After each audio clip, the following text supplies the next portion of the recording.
Olá, meus amigos, mais um vídeo aqui para o nosso canal. Eu sou o Ismael Oliveira.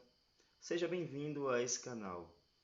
Esse canal onde a gente faz abordagem cética, abordagem racional sobre religiões, onde a gente aborda principalmente as religiões organizadas, onde fazemos questionamentos e fazemos análises críticas e racionais sobre as narrativas religiosas. E hoje eu vim fazer uma análise, vim fazer uma reflexão sobre o que é contado para a gente desde muito cedo. No nosso país, todo mundo sabe que a doutrinação infantil é algo que é bem recorrente. Dificilmente você vai conseguir viver nesse país sem que imponha, desde muito novo, desde pequeno, crenças fundamentadas apenas na fé, coisas que não têm evidência nenhuma. E essa crença, esse conjunto de crenças religiosas já são colocadas, já são impostas para as crianças desde muito jovem, né? Essas crianças elas são batizadas nas igrejas, elas nem têm consciência de que é um ser, é um indivíduo, e mesmo muito jovem, os seus pais já colocam, já levam para as igrejas e lá começa a doutrinação. Essa doutrinação elas impõem muitas crenças sem fundamento algum, como eu já falei, apenas baseadas em fé. O cristianismo ele é expert em fazer isso. Utilizam várias passagens bíblicas para dizer que tem que levar o filho, tem que ensinar o filho o caminho que se deve andar. E essa é uma abordagem, é um caminho que a grande maioria dos religiosos fazem e levam seus filhos também para passar essas crenças de geração em geração. Uma coisa normal é que crianças, né, que têm a mentalidade, aí, o intelecto ainda não está formado, ainda está em processo de formação, elas acreditem em coisas fantasiosas, em histórias fantasiosas, em fantasias. Quando uma criança ela assiste um filme de super-herói, na mente dela aquilo pode ser possível. Acreditam em Papai Noel e para a criança essa fantasia é até legal para ela estimular a sua imaginação, estimular o pensamento. Porém, o que atrapalha é que quando essas crianças crescem, elas começam a deixar de lado essas fantasias. Elas não acreditam mais em Papai Noel, Fada do Dente, Saci Pererê. Porém, quando o quesito é religião, aí sim eles continuam com essas crenças. Eles continuam acreditando no Papai do Céu, continuam acreditando em Jesus, que Jesus é um homem, mas também é Deus, que fez milagres. E na mente dessas pessoas, elas nem sequer questionam se realmente aquilo de fato aconteceu ou é apenas uma crença que foi colocada, que foi ensinado para essas pessoas acreditarem. E elas ficam perplexas quando caem em canais ateístas, canais de pessoas que estão fazendo raciocínios lógicos, pessoas livres pensadores que questionam até a religião que elas acreditam ser a verdade absoluta. Elas se apegam com unhas e dentes a um livro que eles dizem ser inerrante palavra de Deus. Agora, qual a evidência que você tem que esse livro realmente é a palavra de Deus? Porque algum autor disse que aquilo foi inspirado por Deus. Para elas, isso já é suficiente para acreditarem. Você vê que isso nem é uma boa evidência. Alguém escreveu um livro e afirmar que esse livro foi inspirado por Deus não prova que realmente isso aconteceu. Então você vê que isso é aquela falácia circular. Eles vão citar a Bíblia para provar que a Bíblia é a verdade. E onde eu quero chegar? Que as narrativas da Bíblia é algo muito sem sentido. Você vê que ali é retratado, nos é apresentado uma divindade, um Deus. E esse Deus, Javé, Jeová. Vários nomes tem esse Deus aí na Bíblia. O Deus dos exércitos, o Deus de Israel, um Deus que escolheu a sua nação, Israel, que depois, né, as pessoas foram adotando esse Deus para si. Mas a princípio esse Deus ele nunca foi global. Ele era um Deus específico de um povo. Era um Deus que, segundo as narrativas, segundo a Bíblia, era um Deus que ele intervia para favorecer, trazer favor para essa nação. E em determinados momentos esse Deus ele se chateava com essa nação de Israel. E segundo as narrativas, ele permitia que algo ruim acontecesse com essa nação. Então eles viviam ali em pé de guerra, né? Quando a nação de Israel se comportava bem, Deus agia e protegia e ajudava eles a ganhar, né? A derrotar seus inimigos, a conquistar territórios. Esse era o Deus bíblico, um Deus que é o Deus dos exércitos. Conforme o tempo foi passando, né? Essa história foi mudando um pouco, né? O Deus dos exércitos, o Deus que até o momento era um Deus cruel, um Deus que não tinha empatia pelo próximo, que mandava matar crianças, grávidas à espada, velhos, animais, que dava ordens para o seu povo invadir cidades e pilhar, assassinar todos ali, fazer uma barbaridade. Esse Deus, que nesse ponto era um Deus de Israel, foi totalmente mudando. Hoje esse Deus ele é visto como um Deus de amor, um Deus de bondade, é um Deus que agora é o Deus de todo o planeta. E esse Deus, cara, de alguma forma ele é um ser que, segundo as características que as pessoas deram para esse Deus, porque ele não apareceu para ninguém. Esse Deus ele nunca apareceu para se mostrar. Agora, pessoas afirmam que viram Deus. Olha a diferença. Como que você vai constatar isso? Como que você vai falsear isso? É apenas uma pessoa declarando algo. Qualquer pessoa pode chegar e falar que Deus apareceu para elas em um sonho, apareceu para ela em uma visão e deu ordens específicas para essa pessoa. Qualquer um pode fazer isso. Agora, eles conseguem provar realmente de fato a existência desse Deus? Até o momento não conseguem. Nenhuma religião até o momento conseguiu provar os seus deuses. E essa narrativa bíblica que vocês veem aqui, para fazer um pouco de sentido, tem que ter um mocinho, tem que ter o herói da história. O herói da história aqui, nesse caso, seria Deus, junto com Jesus e Espírito Santo. Esses três aí, que ao mesmo tempo é um só, e ao mesmo tempo são três indivíduos diferentes, mas que a essência é um só. Em algum determinado momento, como eles falam, como as narrativas, como o que os cristãos falam, é que esse ser ele sempre existiu. Ele é o ser, a máxima grandeza em poder, a máxima grandeza em amor, a máxima grandeza em inteligência.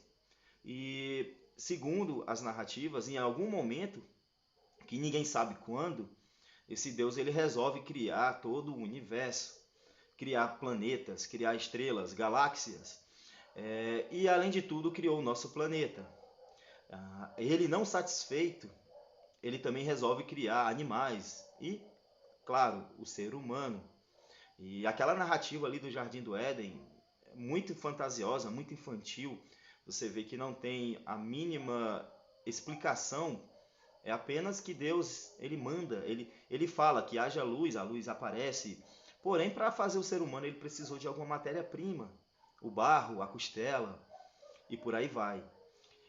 Esse Deus, em algum momento, ele estava no seu local, que ninguém sabe aonde, quando ele resolve criar tudo isso. Agora, qual foi o objetivo desse Deus criar tudo isso?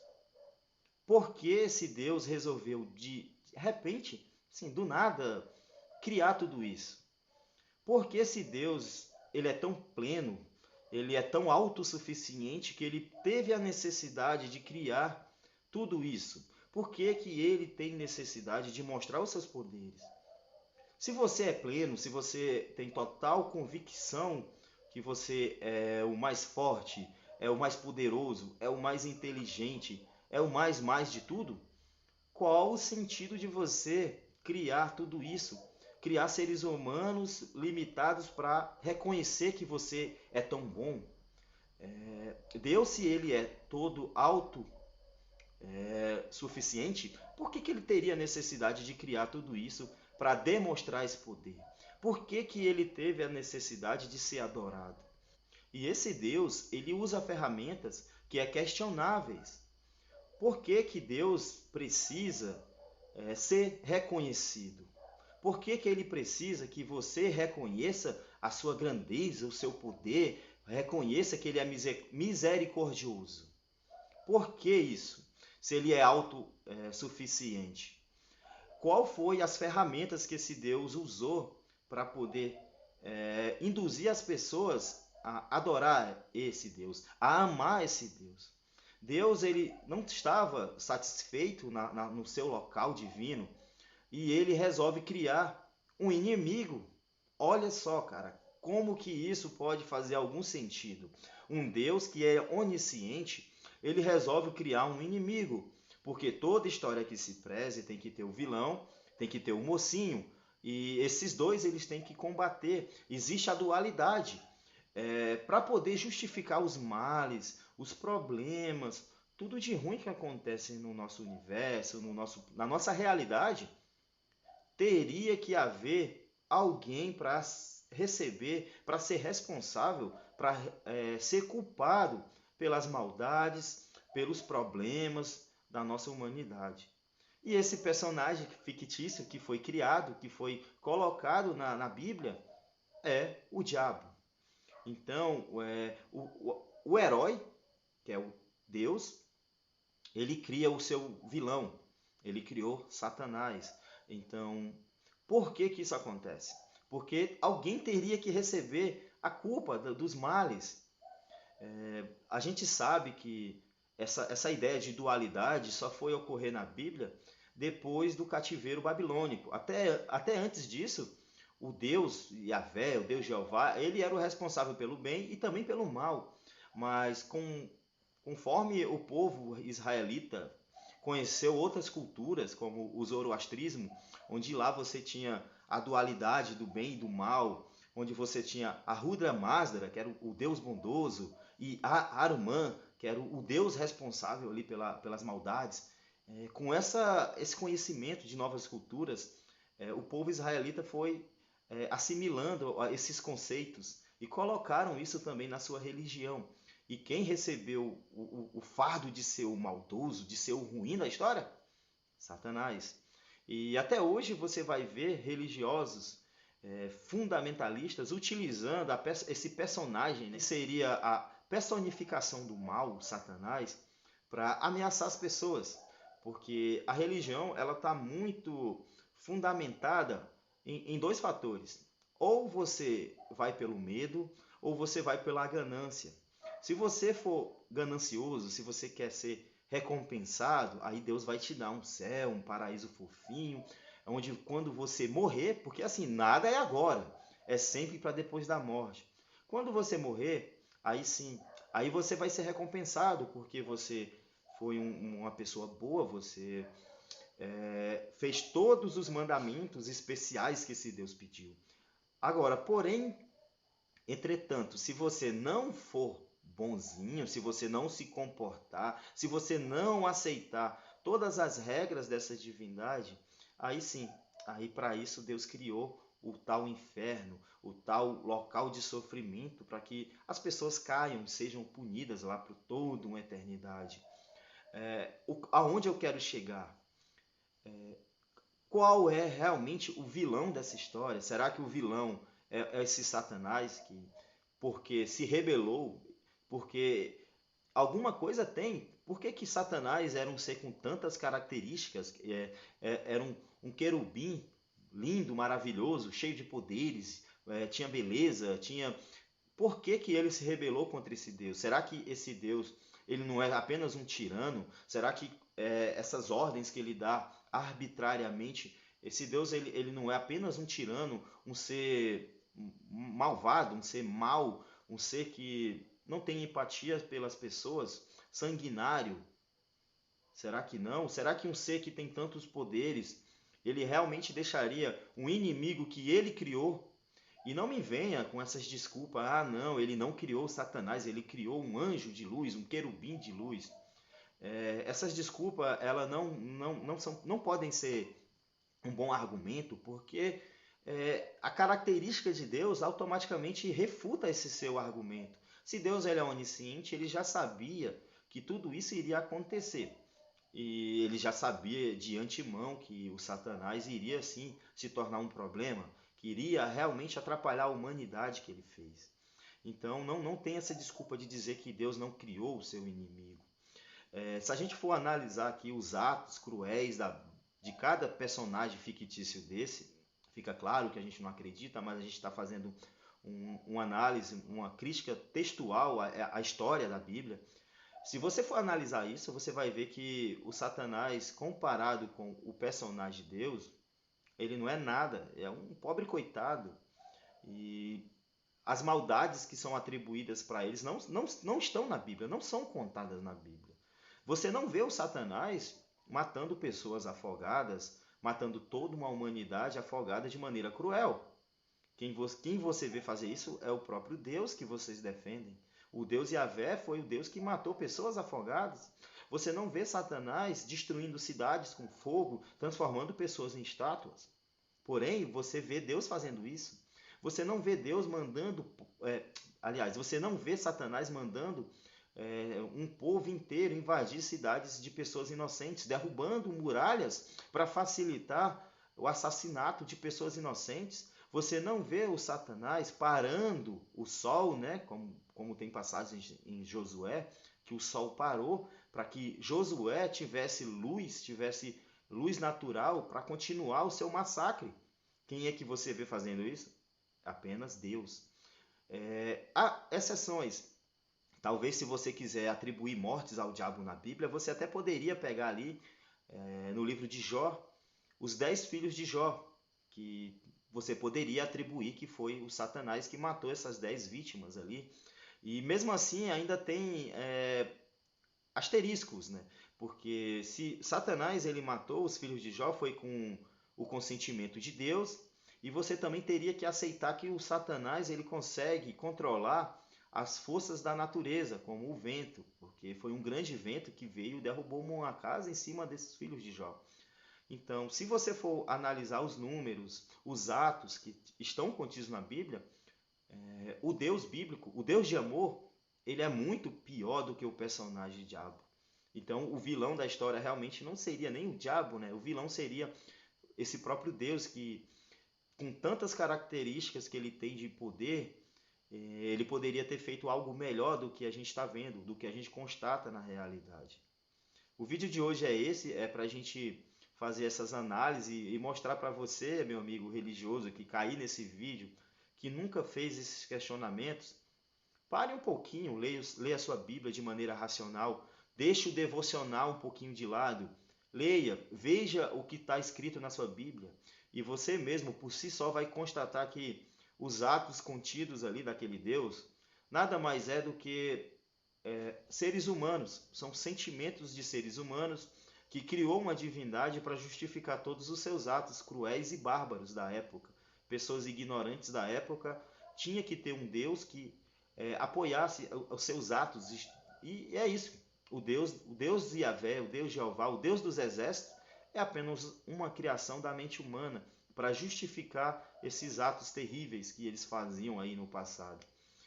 O vídeo de hoje eu vou ficando por aqui. Deixa um comentário, compartilha, se inscreva. Deixa a opinião de vocês aí nos comentários sobre esse tema. E até mais, galera.